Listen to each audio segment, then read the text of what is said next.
Hello, Romantics. I'm Sarah Gomez, author, romance lover, and host. You're listening to Romancing the Story, a podcast centered around writing, reading, and story structure, all with a twist of romance.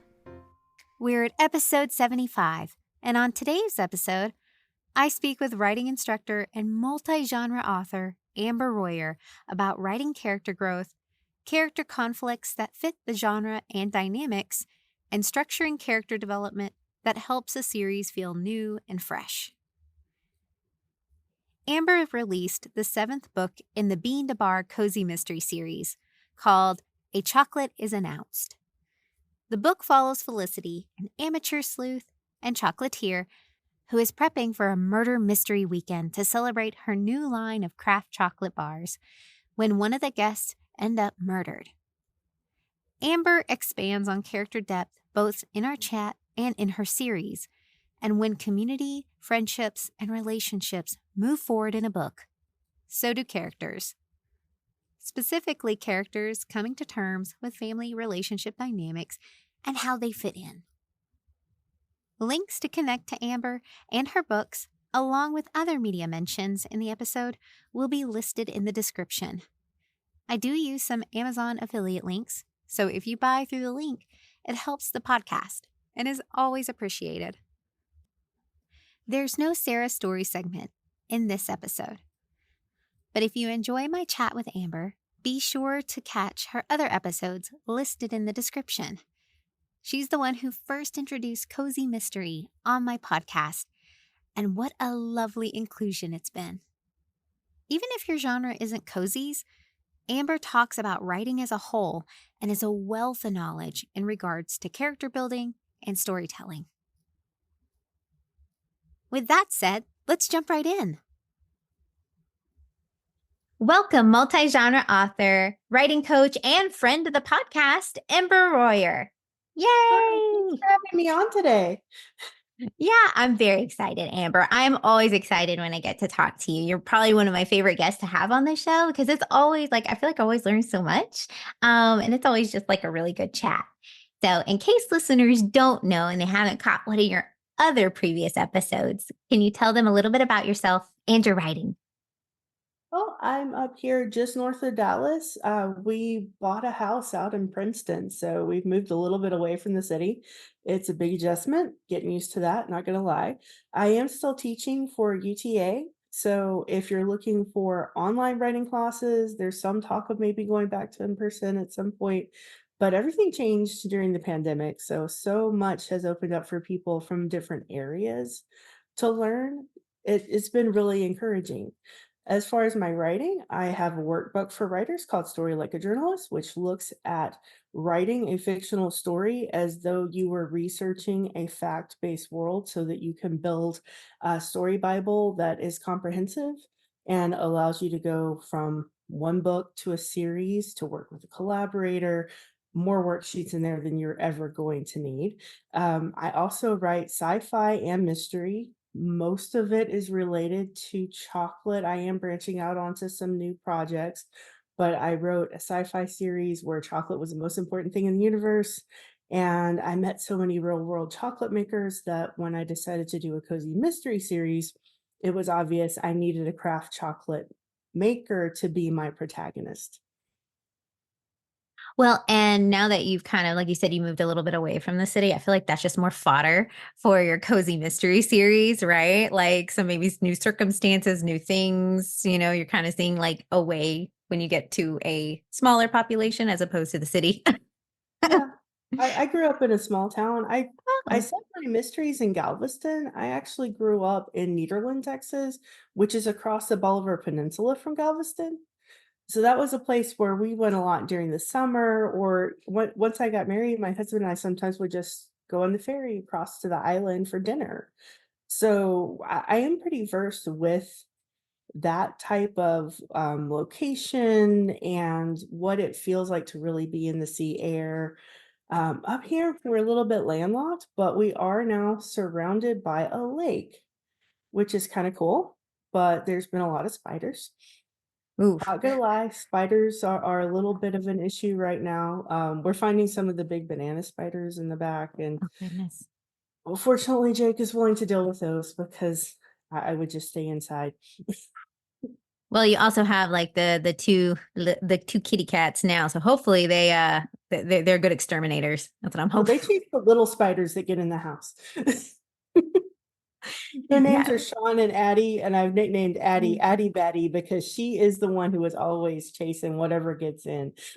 As we were mentioning, you released the seventh book in your Bean to Bar series. A chocolate is announced. Yay! Congrats! In this book, kind of like you mentioned, our favorite chocolatier, Felicity, has a fiance, and we learn more background about Felicity's soon-to-be family. Why did you choose to reveal the family dynamics?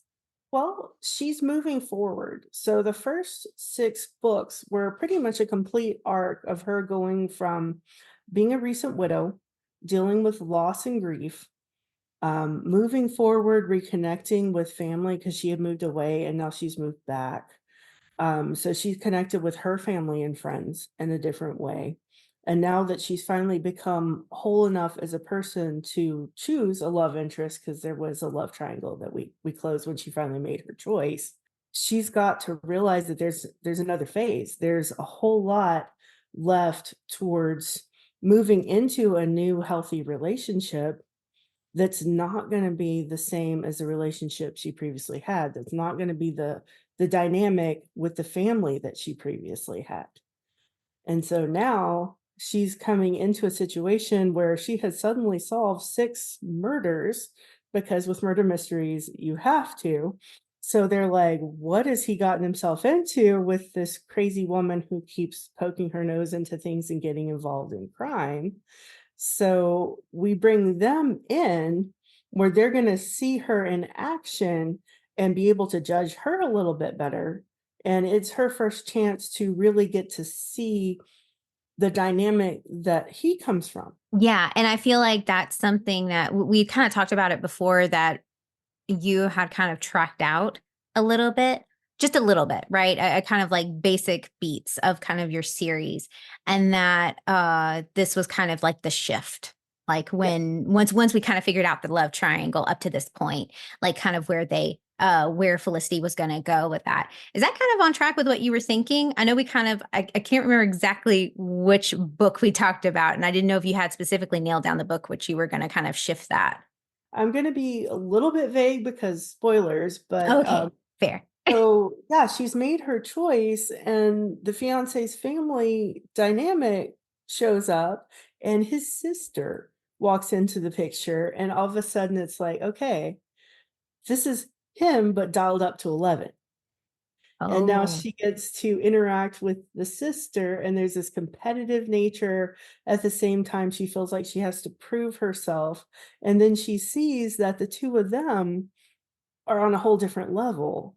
And she's just kind of afraid that he's going to wind up in a situation because of distance and like physical distance, of choosing between wanting to be closer to his family and wanting to be where he is. And she's not ready to move again because she just started rebuilding her community at home. And so there's a conflict that is kind of built into that. And I resolve it a little bit in book 7, but she realizes that she thought she had gained so much self confidence. Now that she's in a new situation dealing with this whole new set of people, she's got a ways to go as far as building her self-esteem and building um, who she wants to be in the context with them. And so introducing them here allows her to see that she can't be complacent. She's still got a lot of work to do. And I know a lot of people write cozy mysteries so that they're static. Mm. The few things may change, but it's like Hercule Poirot. You could pick up any one of those except the last one, and he is the same guy. And psychologically, he's the same. He doesn't really change or grow. And that's great for serials. And that's one of the things that having written a character who arcs so much into a cozy mystery, I have a lot of reviews coming out that are like, "This book is great, you can read it by itself, but to see where she started out, go back to the first one," which is good, and I find that kind of exciting, but I don't wanna disappoint somebody who's coming into book 7 or 8, and they're like, "Oh, well, she doesn't really have any problems, and she seems kinda static," and then if they go back and read the first one, they'll be like, "What the heck?" Yeah, I remember talking to Tex about that, about, like, how writing series and stuff, and she had mentioned, like, the different types of series you could write, where it's like, I think she called it, like, a spoke wheel, like, you could jump in at any point and figure out what Mm, was going on.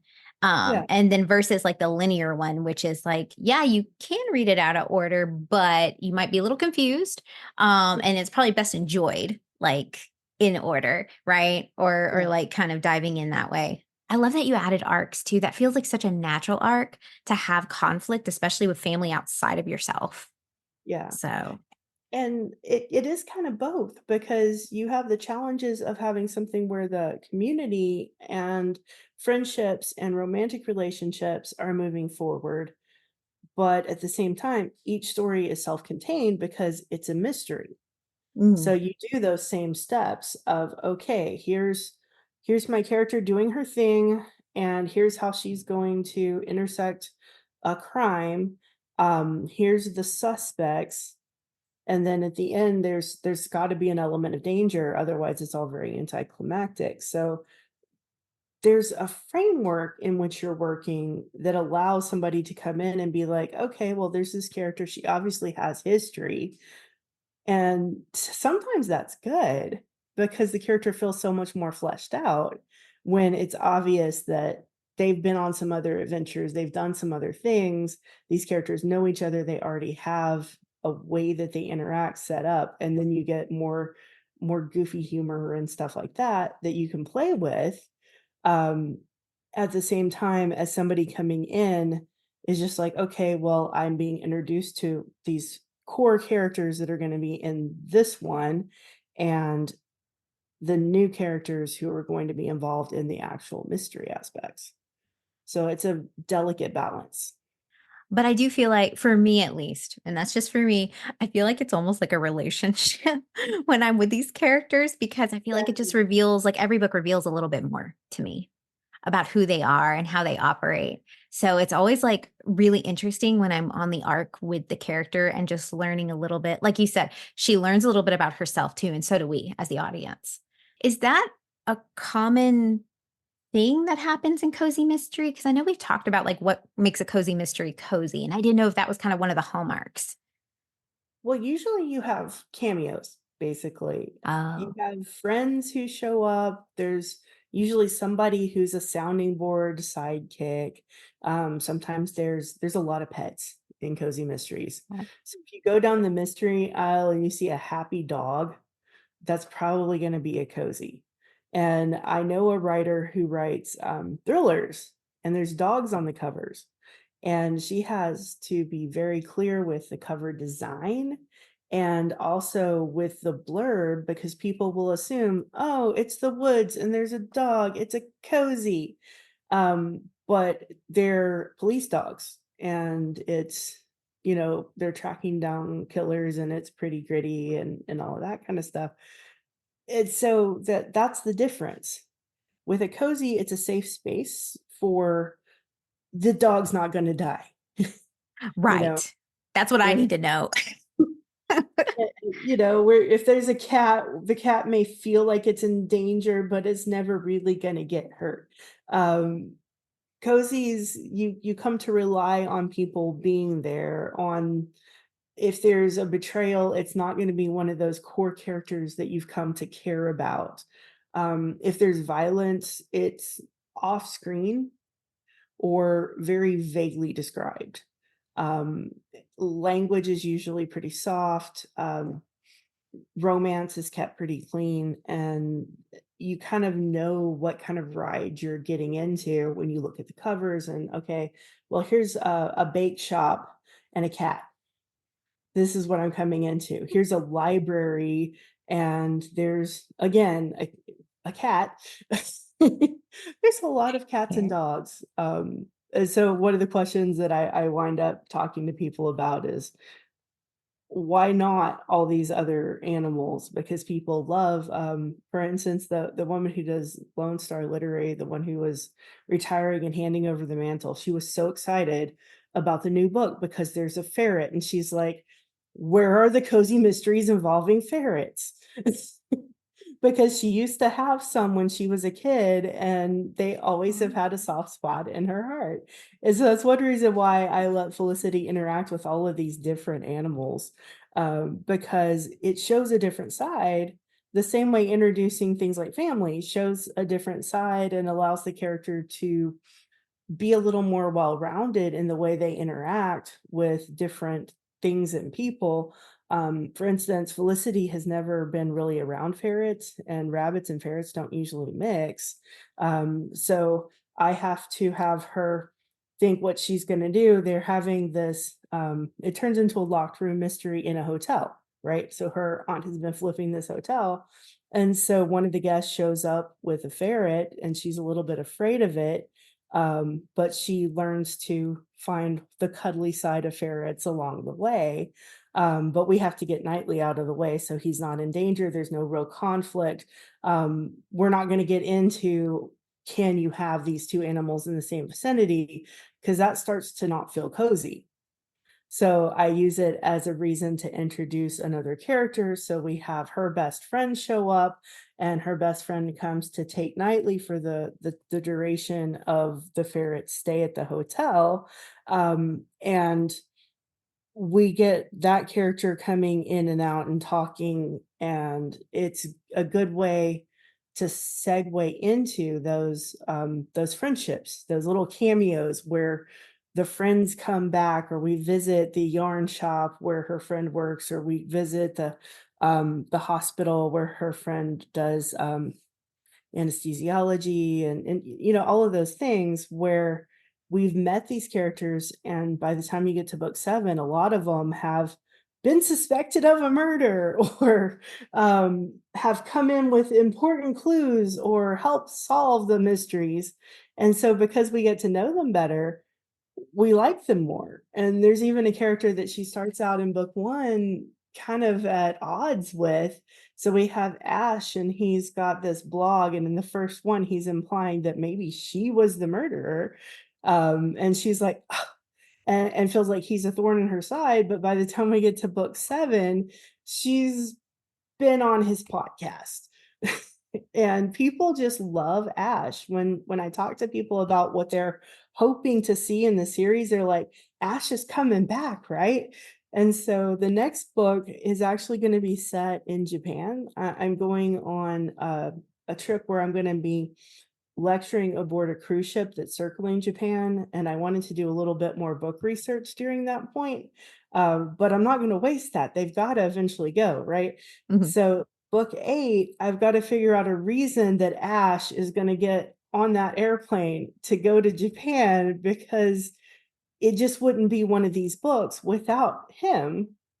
And then, due to things that happen in this current book 7, Autumn won't be able to travel, so Autumn's gonna wind up taking care of the bunny, so that with video calls, we can get Autumn and the bunny still in the book, so we still get those cameos, Mm. even though the rest of the gang is gonna be off in Tokyo. That's smart. I love how you always, like, have, like you think through so much of it, like, pieces, like, I didn't even think about because yeah, like, 2 of the animals probably wouldn't mix, that Yeah, just happens, and, and then you still can get cameos even when they are abroad. So, yeah. I love when you think so far ahead of it and, like, incorporate all these little pieces that really just make the book amazing. So, when we consider a character's family or background, it can add a lot of context, kinda like I was saying before, we kinda learn a lot about the character learns something about themselves. Yeah. When introducing new characters that tend to stay off page, like, for the series, right, for, like, up to now, kind of, how do you use them to influence the perception of the protagonist? 2 things that I like to compare these introductions to, and I don't know, Sylvester Stallone did this movie, and it wasn't, hugely seen, but it made a big impact on me, called Stop or My Mom Will Shoot. You've seen it, I can I've tell. seen it. I've seen it. Oh my gosh. I haven't thought of that movie in forever. But yes, I do remember that movie. So you've got Stallone, and he's like the stereotype of the bad boy cop, right? And so he's larger than life, and he's the biggest guy in the room, and nobody messes with him, and he knows what's going on, and he's in control. And then in walks Estelle Getty, who is Sophia in the Golden Girls, and she's all of like 90 pounds. Mhm. And we see him revert to a child, and it's extreme.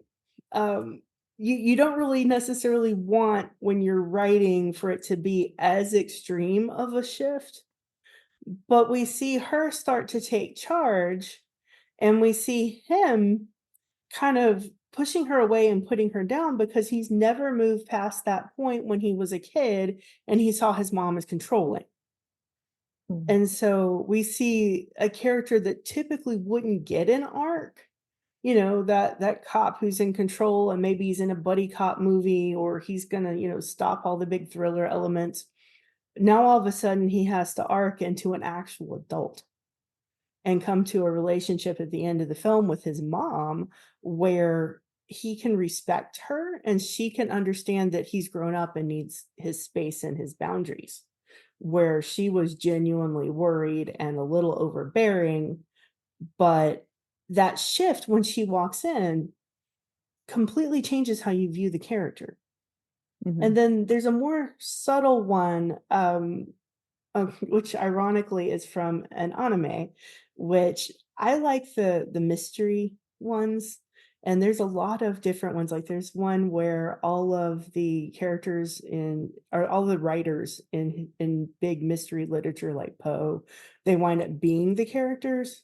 But the one that I want to refer to is called Case Closed, or Detective Conan. So he starts out as a teenager. He gets drugged by this organization which has research scientists that have created something that, if you take it, will turn you from an adult into a child. That's it. And Yes. so he was a teenager, and now he's got to be a 6-year-old kid. And there's that shift, and the shift in the way people see him when he starts to talk like he's too old. But the character that he winds up staying with is his teenage self's girlfriend's dad. Okay. So Maury used to be a policeman, but something happens, which gets explained like way, way, way into the series, that caused him to be kicked off the police force. So now he's a private detective, which all makes sense. And you see him being adult and in control to a degree. He's got a goofy side, but whenever he goes to that first crime scene and all of a sudden his old boss is there, you see a shift because we've seen Maury as the one who had all of it going on, and then all of a sudden, I've been doing a lot of stuff for the Japanese book, obviously. So there's different ways that honorifics work in Japanese, and he's meitante, which means famous detective or great detective. Mm. So people call him Meitante Kogoro, which is his family name. And so whenever he's on the crime scene and his previous boss refers to him as you would almost a child or a protege, and so calls him by his first name. So he calls him Mori Kun, which is like my little nephew, basically my little Mm. nephew Mori. And you see the arrogance kind of go out of him when he's in the presence of somebody he used to be respected by, and now is trying to re-earn that respect. And so it's a lot less dramatic than the relationship you see in Stop or My Mom Will Shoot. But as the series starts to go along, you see Maury, except for when Conan shows him up, which they have happened a lot. Um, you see him start to gain that respect back and that relationship shift a little bit. And the more we learn about the relationship they had in the past and why he got thrown off the force and everything, the more you see him as he's still a comic character, but he's a comic character with dignity, Mm. because that's the other side. Well, and that also makes sense because then he shows like Maury, right? The dignity as well, Yeah. even though it's because that is reciprocated. So I love too that when we see family dynamics like this, it's like you see them and you're like, oh, that makes sense. Mhm. Especially since you said the sister, Yeah. when she is introduced, she's very much like the fiance, but just like you said, dialed up to like 11. Yeah. So, so was there little hints of the family dynamics along the way, or did we ever know much about the family before they were introduced in book 7?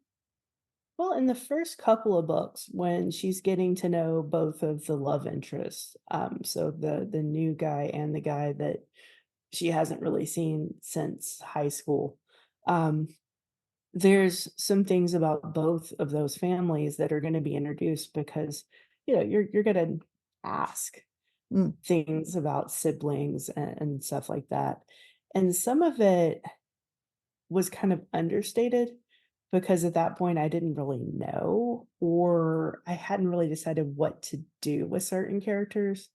Like the fiance's mom, there's a mention early on that um she doesn't have to work, but she goes to a department store job to get out of the house.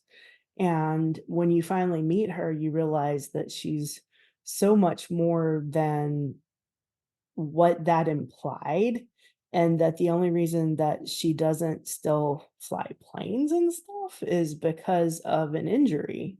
mm, And so she kind of had to ground herself a little more, but she still has hobbies and interests and outside over the topness that make her a larger than life character too, which totally matches with everybody else in her family and her backstory. Which, just the way it had been described in conversation hadn't really explained all of it. And then whenever she's on screen and Felicity's like, "Hey, dude, you undersold." He's like, "Didn't I tell you what she used to do?" it's fair. Because that's from real life. I mean, when you're first meeting somebody, you simplify. You don't want to go into huge, long-winded stories. And then it just never really got embellished or came up. And so Hmm. when you see a character versus when you've heard about them, two or three snippets in one or two books, they can be very different once you start fleshing them out and really figuring out who they are. And it can surprise you as a writer when you haven't really thought about it. And then all of a sudden it's like, okay, I have this next book and I have to introduce this character. A couple of books ago, Felicity's parents show up. And early on, I had introduced, it's like he's an architect. Her mom is a force to be reckoned with, and she tends to find her mom a little controlling, especially in the Mm. situation relating to grandma, where she had to sort out her own feelings about um, grandma getting older and not having the same capacities as she used to. And Felicity being in the midst of grief, not wanting to deal with more people's problems, was a little bit distancing herself from her family. And so when I finally get mom showing up, and mom is trying to get her to quit this whole armchair detective thing because it's not safe and no daughter of hers should be really doing this. Um, you can kind of see in Felicity and her aunt, who's been introduced pretty thoroughly, because she's staying with her aunt who flips houses and has now kind of settled on this flip hotel for several books because it's a huge project. And I really like the flip hotel. It's kind of become a character in the series. And so you see when you meet mom and dad exactly where Felicity's aunt got her personality from and where a lot of Felicity's personality comes from. And then you meet her dad and you see how he and her mom would mesh, but he's kind of a lower bass note to her treble, if that makes any sense. like we know that the family dynamics can have significant effects and influences on relationships with like loved ones and even those around us. How did the fiance's family relationship affect Felicity, kind of our main protagonist? Well, I didn't want it to be that typical thing that you find where it's like they're totally dead set against the relationship and it's all very stereotyped and one side versus another. So I'm giving her in-laws who they are predisposed to like her. Mhm. They see some things that are good qualities, but she's very timid about this very tight-knit family that's a little bit louder than she's used to and a little bit more competitive than she likes. She's an only child coming into this situation. Her first husband had brothers, but it was a little bit of a different type of brotherly relationship. And Mhm. that's the thing I wanted to have was a contrast where she was comfortable and where she's not. Um, so it's not like anybody's trying to exclude her. The sister's not sure if she's up to the challenge of being with this fiance, but she's willing to give her a chance to try. I didn't want that whole very negative thing because it's very easy for that kind of conflict to turn into something bitter. And I didn't want everybody loves Raymond. Funny, but it doesn't really foster positive relationships in the end. And if you've read any of my stuff, I have characters who have misunderstandings who become friends. I have characters who underestimate each other and then come to respect each other, those kind of things. But I don't have people, usually, unless they're villains or somebody who's just like off in the periphery, who are just going to snipe because I don't enjoy reading that. I don't enjoy writing it. So there has to be real genuine conflict, but I don't want it to come from that kind of place because I don't think Felicity would be with somebody who would be in that kind of place, if that makes sense. Absolutely. And I appreciate that you went that route because I feel like if it, like you said, if it went too much into the negative emotions and got a little too bitter to where it was like very much clashing, it would feel less cozy Oh, very much so. and just make my anxiety just go through the roof. But Yeah. it's also a very realistic view of things, like things, always when I always joke that like when my sisters or if my kiddos find boyfriends, oh lord, if they find boyfriends, I'm just like I want to make sure that they're good for you, you know what I mean? Like I'm very protective about that. Even any of my family members, I'm just like, but I have to approve them first. I want to know that they're going to be good to you, so you're always going to have those type of personalities, even good, good natured ones, right? Like you said, like the sister's going to give Felicity a chance because she knows, like, obviously if you're with my brother cares for you quite a bit and you love my brother, so there's obviously, you're Something. obviously, yeah, there's something there, right? So but yes, that's always well appreciated when there's not the conflict is genuine, but Yeah. it's not veering so heavily into the negative or bitter emotions because I feel like there's a fine art to that because it is very easy, I think, to go too far into that. Was that something you kind of had to edit throughout the book, like just to make sure, like, okay, it's going too far or it's not enough? Because there is, I think, a fine balance of like how much conflict can I get in there with the family without maybe making the protagonist or her fiance too angry. Yeah, I don't think I really went anywhere where I had to pull back because one of her main problems is actually in her own head. It's Mm. like they're more assertive, they're louder, they're very close knit. Even, the sister shows up with her husband and he's a part of the family and he Mm. gives as good as he gets. And she's like, can I do that? Is he going to see me as somebody who can fit that dynamic? A lot of that is in her own head. And the fiance never really questions whether he wants to be with her. And the family is not as not as against her as she would think in her own head. Um, so a lot of it is her getting over herself and then figuring out where she's going to fit, where she feels like it's almost like there's a family circle without an opening. Where does she fit in? Yeah, and that is very much a family thing always, right? Like who am I in this dynamic?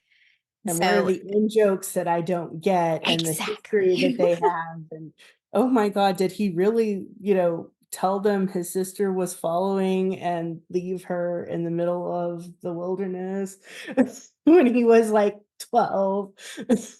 I know, and like all these crazy stories, and just like, should we be laughing at that? Is that an okay thing to do? All these wild stories. So, and like when Felicity did realize that a lot of it is kind of just the overthinking and kind of figuring that out mentally, like being more comfortable with all these kind of different dynamics. How Yeah. did you approach if the character's relationship with the family evolved? Did her relationship evolve with the family once she kind of realized that, or even just throughout the story?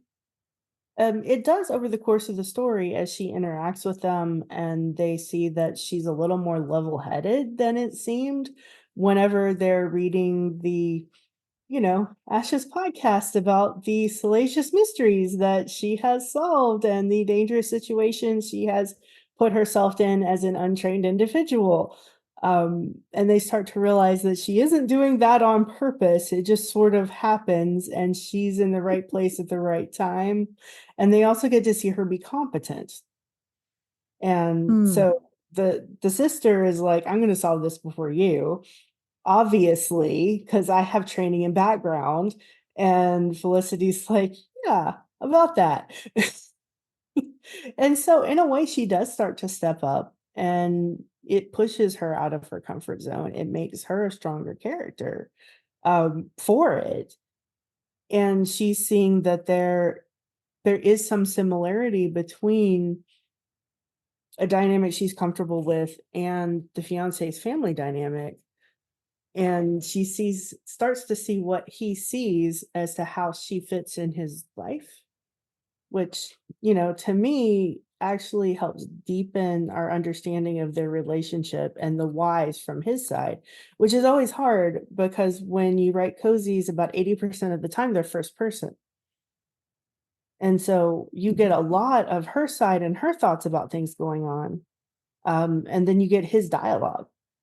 People don't always say everything they're thinking, and people aren't always clear about what they're thinking. And sometimes they assume that based on actions, what they really feel without them having stated it.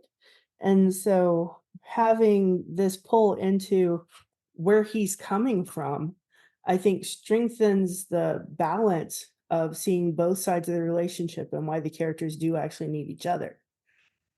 That is a great way to, like you said, kind of Felicity to show herself to be, like show them kind of who she is.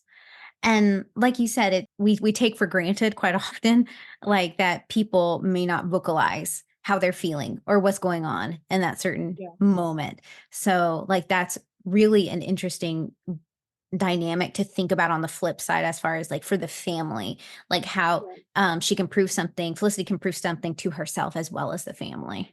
That is very helpful, I think, for her character growth as well. And it also replaced something the book needed. When there was a love triangle, there was a form of tension that pushed growth. And then once she makes a decision, you can't just have it be static, because Mm. I didn't start it with an iconic static character. I started it with character in flux. And so I've got to introduce something that keeps her moving forward. And I'm working on the outline for book 8, and I'm um, seriously thinking about having the sister, at the last minute, just decide to hop a plane and join them there. Because they banter.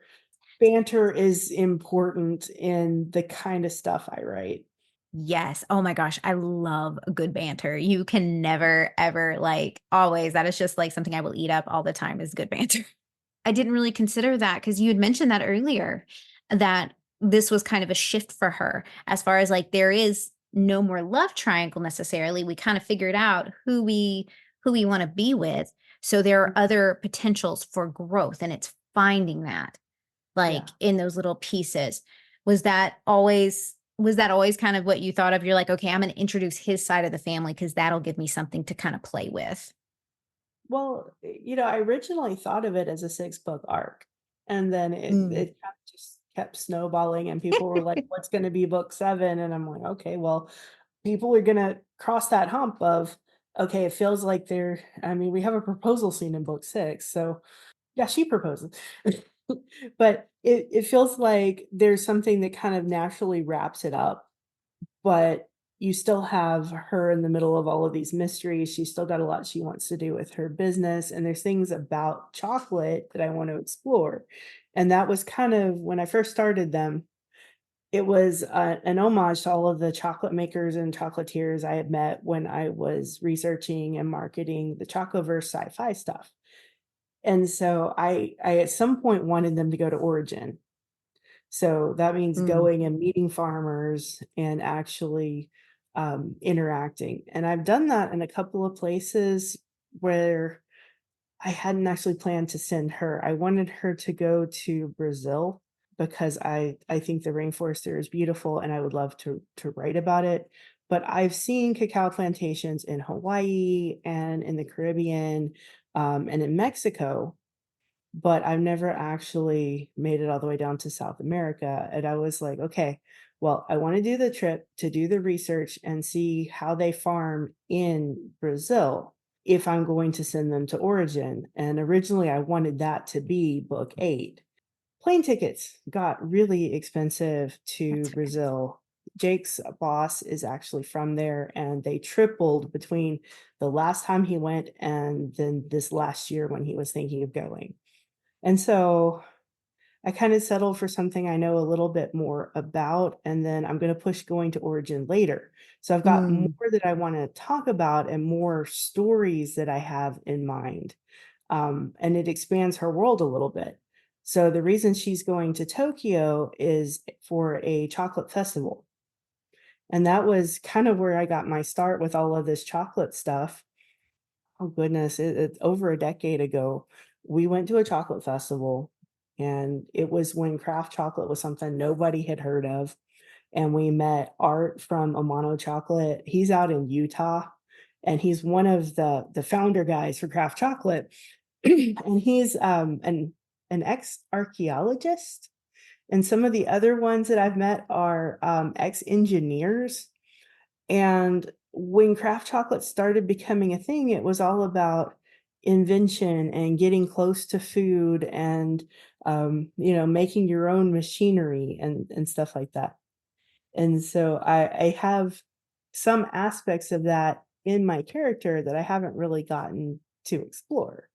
mm. And so in a way, having her go to a Choco Fest is kind of like coming full circle for me. That's what I was thinking. It's just a full circle moment. I love that. And I love that you're finding little innovative ways to help her still grow. Yeah. That's still within your, like you said, the structure of the cozy mystery, but it's kind of outside of her bounds. So, like, that's incredibly smart. I love that you're kind of keeping it fresh for the audience. That still somewhat a similar formula with cozy mystery, but we're branching out a little bit.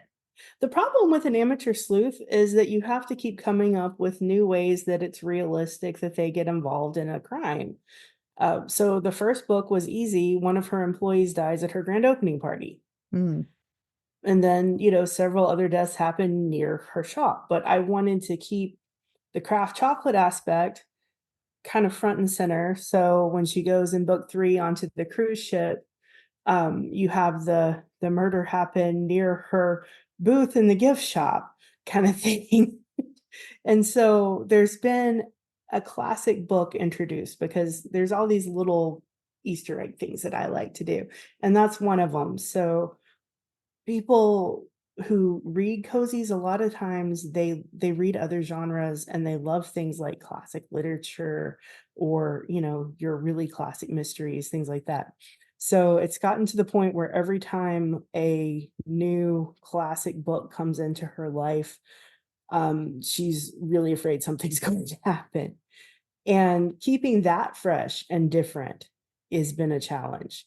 It's Mm. like somebody leaves a book at her shop in one of them, so that she winds up picking it up. In one of the books, the murder victim actually visited at a place Felicity was at and was kleptomaniac swapper, and she left a book and took something else.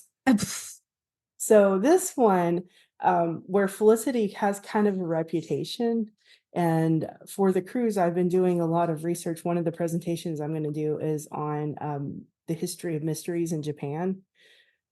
I've been doubling that as research for this book for how is she going to get a classic Japanese mystery. And I've got a couple of different possibilities, but the one I'm kind of leaning towards.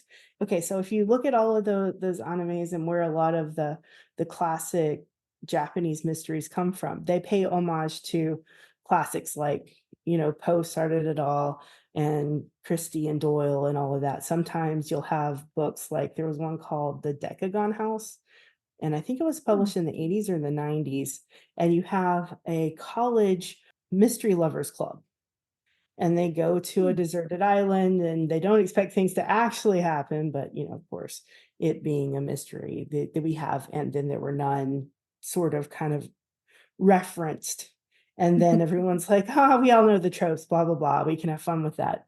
So I kind of want there to be a mystery lovers club that just brings her all the books and leaves them at her booth.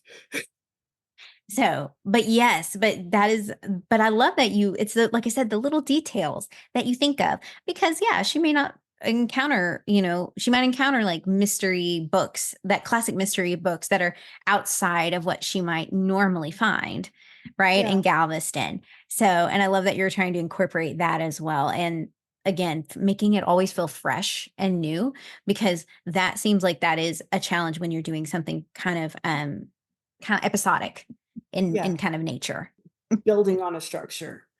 because then she'll kind of go outside of her own country to kind of learn a little bit and have that a whole new way of possibly growing when she's outside of her own element. Like you said, the sometimes the character's static. And think about what you introduce in the first book of a series, if you intend it to be a series, because that's what you're stuck with, and that's what you have to work with. Um, so like I said, with introducing the books or introducing the different animals, I've got to come up with a different take on it when she goes to Japan, right? Mm-hmm. So I'm thinking maybe a Shiba Inu, but I've already done a dog, so it would have to be a different kind of dog. Um, did you know that they have miniature Shibas? They're mame, as in like pea or bean. So mame Shibas.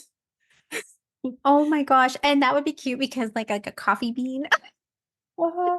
And then how do I get this dog Or to interact in a different way than Satchmo, who sniffs out clues? Because you don't want to have the same dog with a different appearance. It's got to have a different purpose.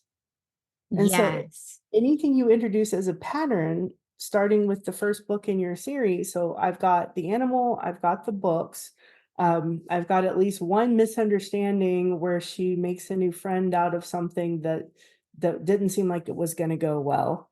You got to have some misdirects with all of your clues, and it's got to feel fresh. And you have a different way of her getting involved in yet another murder. So it's a lot of moving pieces, but at the same time, once I have those moving pieces filled in, it helps to have how the structure of the book is going to go so that I can focus on really making the characters very interesting, making the setting vivid. I already have a character like this. How do I differentiate this one? A challenge I think any author can face is that, they have a character, but sometimes they're almost interchangeable if you're not careful. Like that, I've had that issue, I know before. If I've written out a character and I'm just like, you know what, this one could be swapped for another character, and you may not even know the difference. You can So, combine those into one character. oh, that's a great idea. sometimes you get a really complex character that way. Because if you have a character who's, maybe you have a character who's a bodyguard and he's loyal and he has this whole other side to him where he's a gourmet cook. And then you have another character who serves the same purpose as maybe, that sounding board or foil. And this character's like a health nut. Then you have the bodyguard health nut. That could be fun, and it actually makes the character more dynamic if you've got the same kind of personality, but they have different traits. Well, yeah, and that's always so interesting to me is when people kind of combined these traits that you wouldn't necessarily associate with a character, like you said, like a bodyguard who's a health nut, you know? Yeah. So like that would be really interesting and really fun to play with. We have talked so much about like how different characters and family in particular can kind of influence our perceptions of characters. So, where can listeners find your books and how can they connect with you? Okay, so, all of my indie stuff is through Ingram, so it can be at any indie bookstore. Of course, it's gonna be on Amazon, Barnes& and Noble online. My traditionally published stuff is through Angry Robot, and they are likewise Barnes& and Noble. And I believe you can also get them through your local indie bookstore. The workbook, ties into a lot of stuff I do with my classes.